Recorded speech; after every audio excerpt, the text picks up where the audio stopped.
Hi, Miss Logan. It's Megan Ross, and I'm doing an interview for the 40s on my grandfather, William Riley. Say hi, Grandpa. Hello.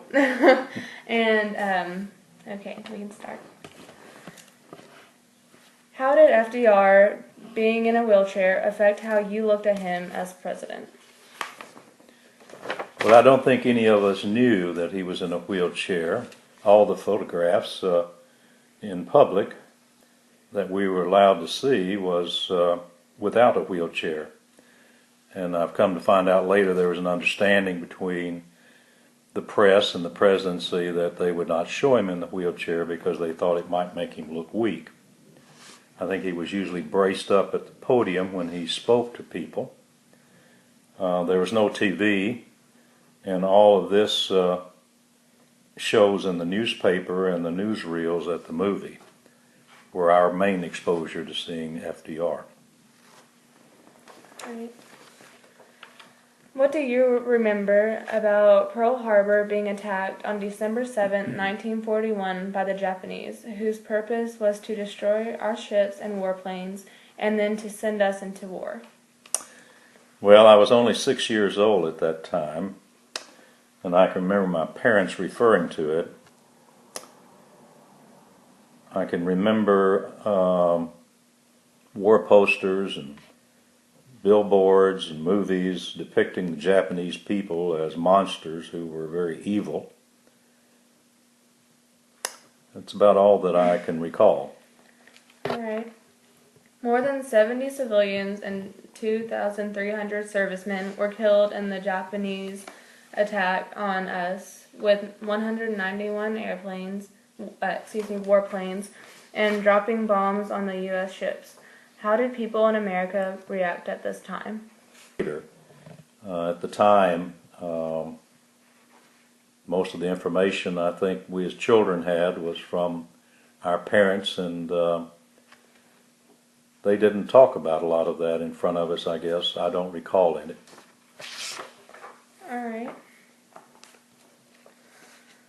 The lightning strike of air power at Pearl Harbor had shocked Americans into seeing that the world faced a new kind of war. Now the battlefields were everywhere. How did people react where you lived? I think, again, at my age at the time, I wasn't aware of people reacting at that time. So I have really little comment on that. All right. People called World War II many different names. What did you and your family call the war? It was just simply called the war. And I wanted to add that you said that we could ask this question in our interview when we were talking in class. So, during World War II, on April 12, 1945, FDR suddenly passed away from a stroke. The whole nation grieved because they felt that they had not only lost a national leader, but a friend. Unfortunately, he did not live to have the satisfaction of receiving the Nazis' surrender. What were your feelings about his passing?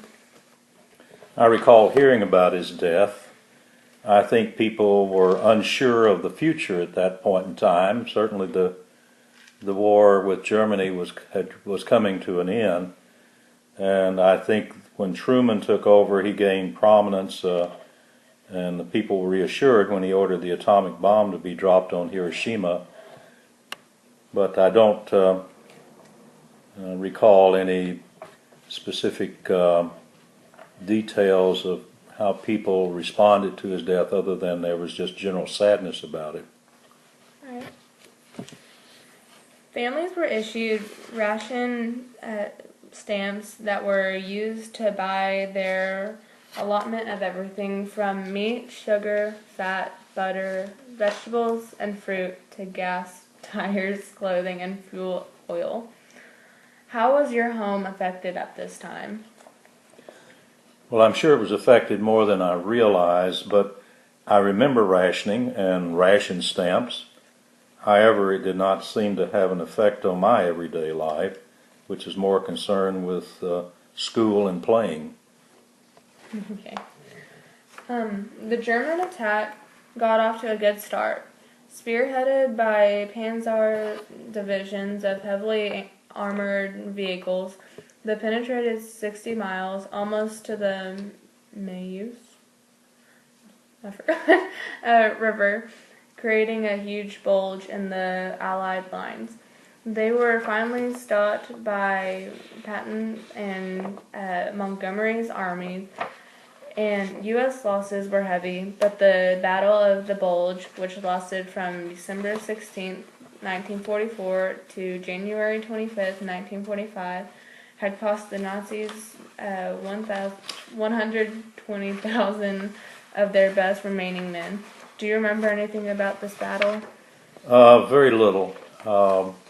I can remember hearing the name Battle of the Bulge, but I was not aware of what it meant or its meaning at that time. Okay. General MacArthur's forces were leapfrogging toward the Philippines. 2 years before, when he had left the Philippines and Allied prospects were dim, he had promised, "I shall return." He fulfilled his promise on October of 1944, when the Americans swam ashore at wow, I'm really bad at pronouncing things. Leyte Island. How did you interpret this message? I didn't. I don't really have a. I'm sorry. The message of "we shall return," I think, simply meant the time Americans were not going to give up and go home defeated. All right. During the Battle of Manila, MacArthur declared the Commonwealth of the Philippines to be reestablished. So on July 4th, 1946, the Republic of the Philippines was proclaimed independent. What leadership traits do you think this shows MacArthur had? It didn't even occur to me to think about that at the time. Okay. In the midst of the pain, death, and horror of the war, there are numerous stories of ordinary people stepping up to the plate and making heroic sacrifices for their fellow soldiers and countrymen. Angel Sanz Briz, a Spanish diplomat to the country of Hungary, is a great example of a war hero. He was able to protect thousands of Jews from the Nazis by granting amnesty, given that Spain was neutral during the World War. What war heroes do you remember? War heroes to me at the time were our leaders, General Eisenhower, General Patton, Admiral Nimitz, to name a few. Okay.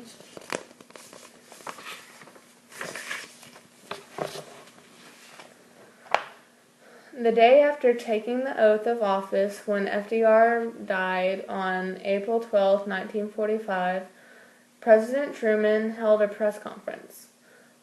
Last night, he told the reporters in the Midwestern twang, "The moon, the stars, and all the planets fell on me." To the surprise of many, Harry S. Truman proved equal to all his great decisions. What important decisions do you remember him making? I primarily remember making the decision to drop the atomic bomb on Hiroshima.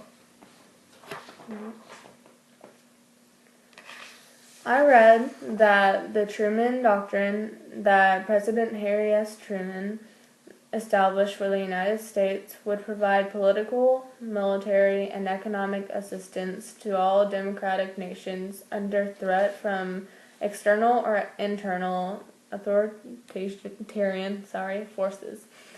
How do you think this affected our military? At that time of my life, it didn't even occur to me how that affected us. Okay.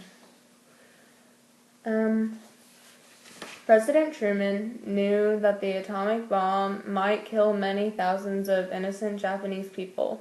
but life for life, the odds were that it would cost less. So on August 6, 1945, a single American B-29 dropped an atomic bomb on Hiroshima.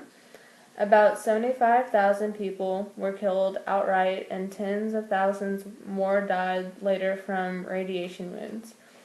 Why do you think Truman made this decision? Was it right to do?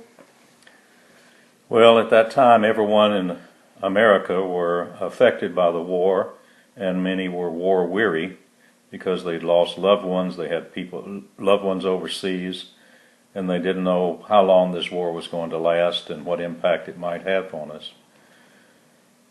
The majority of the people favored the action that Truman made. All right.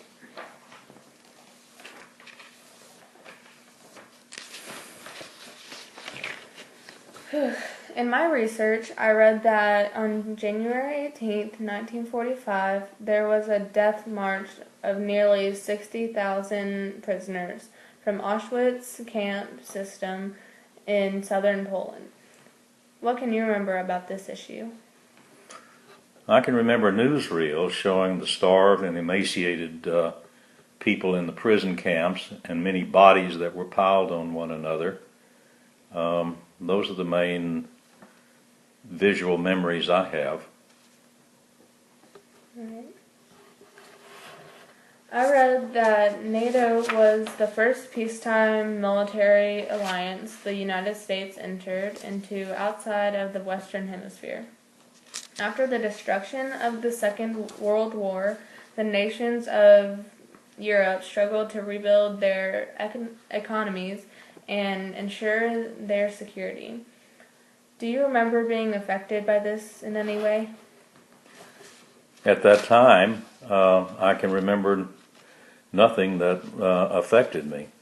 Certainly, since then, and knowledge of NATO and so on, I did have opinions, but not at that time. Okay. What are your opinions now about it? Do you have any? Well, I thought it was, at the time, wasn't a good move, and I thought it was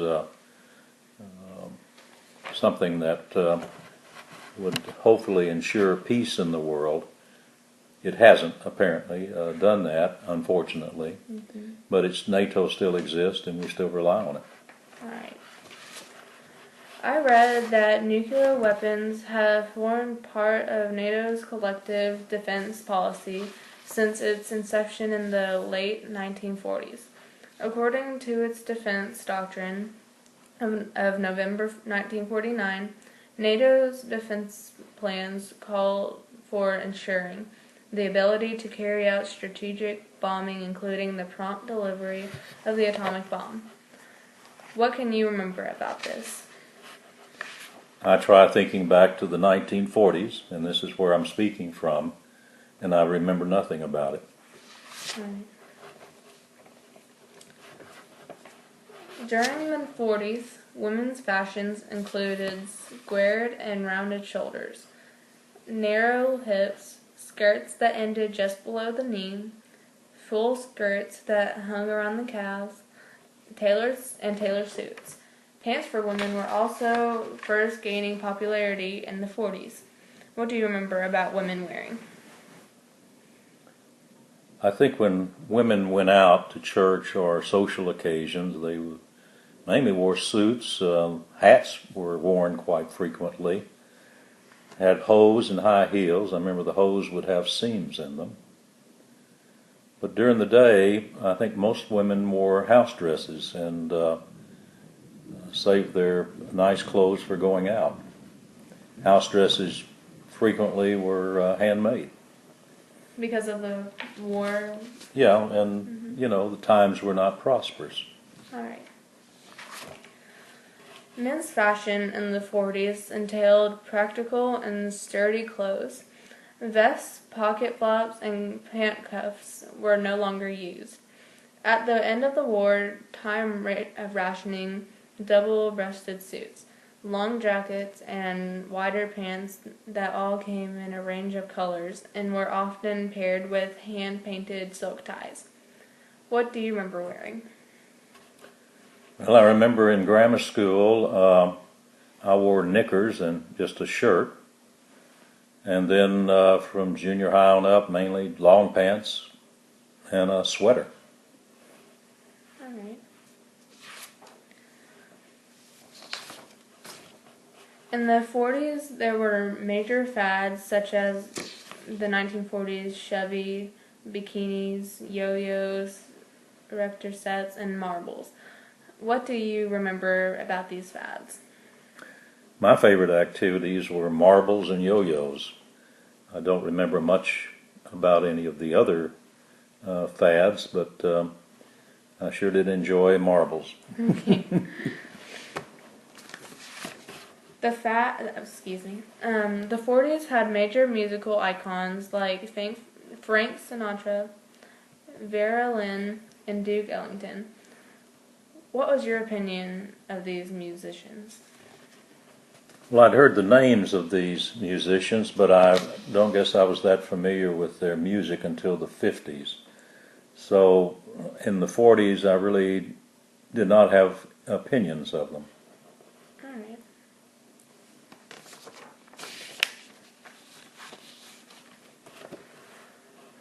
One of the most popular dances in the 40s was swing dance. The square dance and the jitterbug was also popular. What kind of dances did you do? Well, mostly these were associated with school functions. I know in junior high we'd go to the gym on Friday nights. It was called the Hive, and we would do a lot of square dancing and jitterbug were the main dances.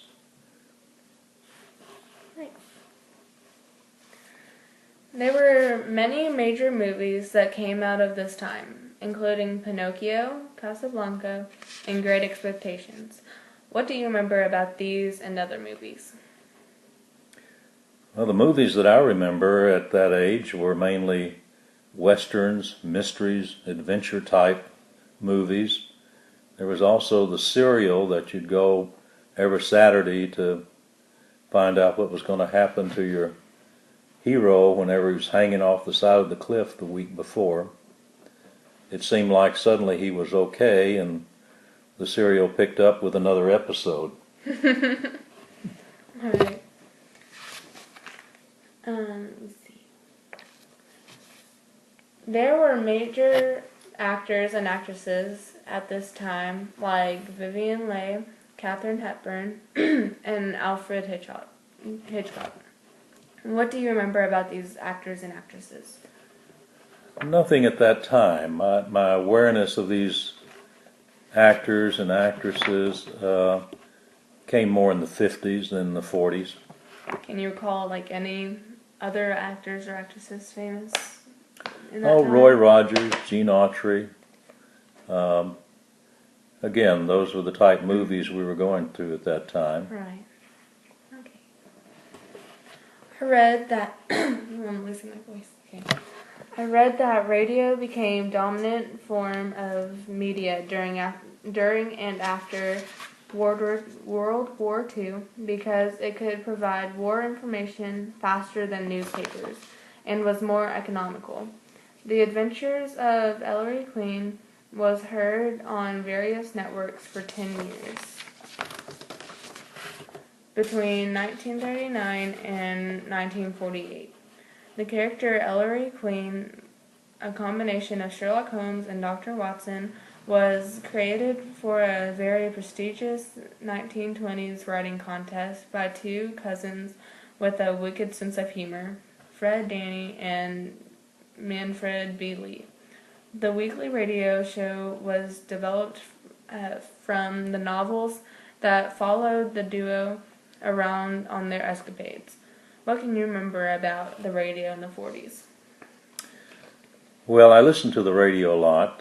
It was usually after school when I got home.